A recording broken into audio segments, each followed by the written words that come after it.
रुकाते हैं अगली बड़ी खबर की ओर। लखनऊ से यूपी उपचुनाव प्रचार के लिए बीजेपी अपनी ताकत झोंकेगी। मुख्यमंत्री योगी पश्चिम यूपी से प्रचार शुरू करेंगे। सभी सीटों पर 3 दिन में 9 जनसभाएं करेंगे। बता दें कि 8, 9 और 11 नवंबर को सीएम योगी जनसभाएं करेंगे।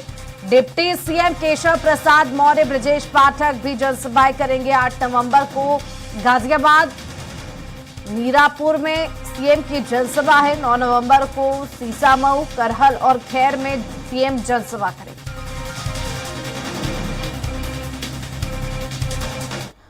प्रभारी मंत्रियों को अपनी प्रभार वाली सीटों पर प्रवास के निर्देश भी दिए गए हैं।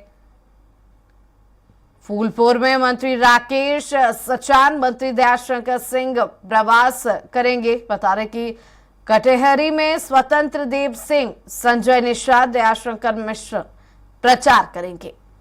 इस वक्त की बड़ी खबर अब आपको बता रहे लखनऊ से हरियाणा चुनावी पैटर्न पर सीएम योगी प्रचार करेंगे। वहीं इस पर अधिक चर्चा के लिए हमारे साथ लखनऊ से संवाददाता घनश्याम निशान चौरसिया जुड़ गए हैं। घनश्याम, देखा जाए तो अब उपचुनाव को लेकर सीएम योगी आदित्यनाथ ने कमर कस ली है। प्रचार प्रसार वो करेंगे, साथ ही साथ बीजेपी पूरी ताकत झोंक रही है। बिल्कुल, दिवाली खत्म हो गया और महज 1 हफ्ते का वक्त बाकी है 9 सीटों पे उपचुनाव के लिए। तो ऐसे में भारतीय जनता पार्टी पूरी तरीके से अपनी ताकत झोंक दी है।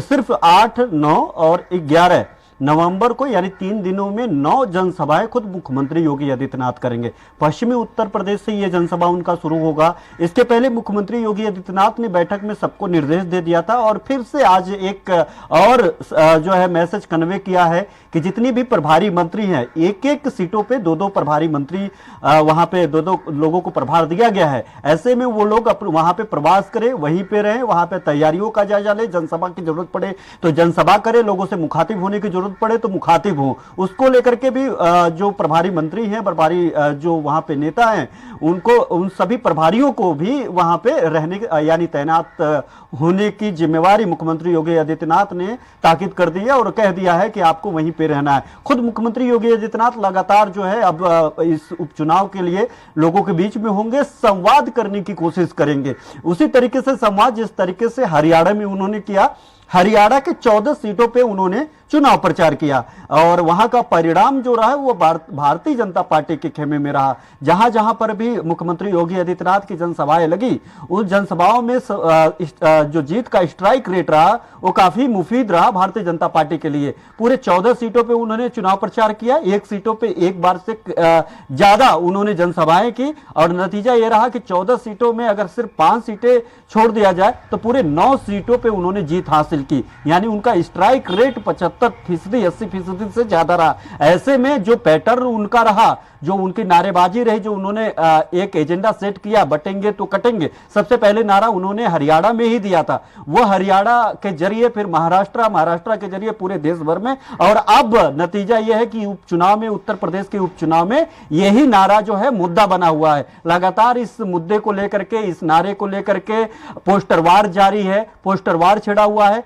कभी भारतीय जनता पार्टी की घटक दल है, एक एनडीए का हिस्सा है निषाद पार्टी, अपने तरफ से 27 के सत्ताधीश और या फिर 27 के सत्ताधीश का जवाब देते हुए उन्होंने कहा 27 के खेवनहार, और तमाम ऐसे जो है बटेंगे तो कटेंगे का वो पोस्टर लगा गया। उसके खिलाफ जो है जुड़ेंगे तो जीतेंगे, ये समाजवादी पार्टी की तरफ से नारा लगा रहा।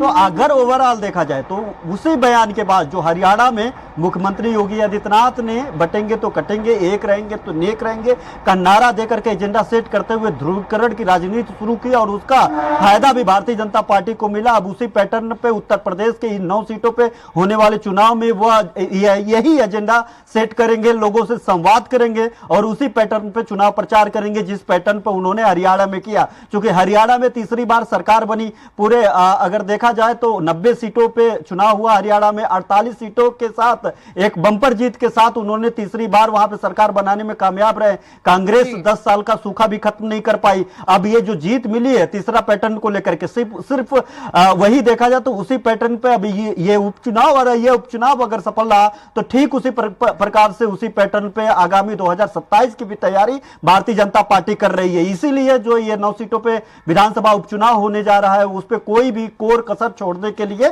तैयार नहीं है, और यही कमोबेश स्थिति विपक्ष के पास है। लोकसभा चुनाव में तीसरी सबसे बड़ा दल भारत की बनकर के उभरी है समाजवादी पार्टी। ऐसे में वो ये भी एक बार फिर से चाहती है कि लोकसभा चुनाव में प्रधानमंत्री नरेंद्र मोदी के चेहरे पर भारतीय जनता पार्टी चुनाव लड़ी तो वह ये उत्तर प्रदेश में ठीक ठाक जीत हासिल कर पाई समाजवादी पार्टी। तो ऐसे में अगर योगी के चेहरे पे अगर जो उपचुनाव होने जा रहा है अगर उसमें भारतीय जनता पार्टी को समाजवादी पार्टी हरा ले जाती है तो एक बड़ा मैसेज कन्वे कर पाएगी 2027 के पहले कि चाहे वो केंद्र की सरकार के लिए चुनाव हो यानी केंद्रीय चुनाव हो या फिर राज्य सरकार की चुनाव हो, उसमें दोनों मामलों में जो जनता है, जनता का रुख भारतीय जनता पार्टी को छोड़ करके समाजवादी पार्टी की तरफ चला गया है। तो यह मैसेज कन्वे करने की कोशिश समाजवादी पार्टी कर रही है और अपना जो खोई हुई बिसात, लोकसभा चुनाव में खोई हुई बिसात जो थी उसको वापस पाने के लिए जो है वो लगी हुई भारतीय जनता पार्टी लगी हुई है।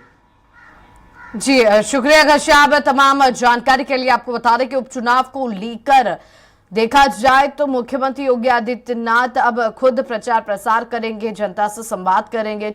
हरियाणा के चुनावी पैटर्न पर अब उत्तर प्रदेश के होने वाले उपचुनाव पर भी प्रचार प्रसार किया जाएगा।